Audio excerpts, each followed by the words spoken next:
Épître de Paul aux Corinthiens, chapitre 13. Quand je parlerai les langues des hommes et des anges, si je n'ai pas la charité, je suis un airain qui résonne, ou une cymbale qui retentit. Et quand j'aurai le don de prophétie, la science de tous les mystères et toute la connaissance, quand j'aurai même toute la foi jusqu'à transporter des montagnes, si je n'ai pas la charité, je ne suis rien. Et quand je distribuerai tous mes biens pour la nourriture des pauvres, quand je livrerai même mon corps pour être brûlé, si je n'ai pas la charité, cela ne me sert de rien. La charité est patiente, elle est pleine de bonté.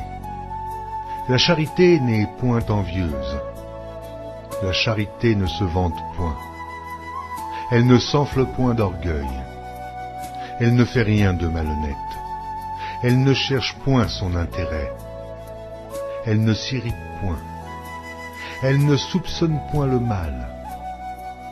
Elle ne se réjouit point de l'injustice, mais elle se réjouit de la vérité. Elle excuse tout. Elle croit tout. Elle espère tout. Elle supporte tout. La charité ne périt jamais. Les prophéties prendront fin. Les langues cesseront. La connaissance disparaîtra. Car nous connaissons en partie et nous prophétisons en partie.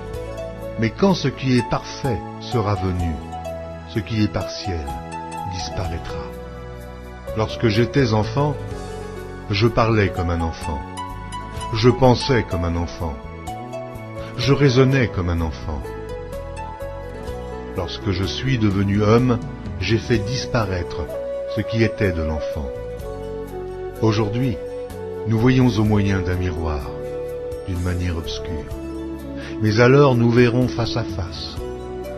Aujourd'hui je connais en partie, mais alors je connaîtrai comme j'ai été connu. Maintenant donc ces trois choses demeurent: la foi, l'espérance, la charité. Mais la plus grande de ces choses, c'est la charité.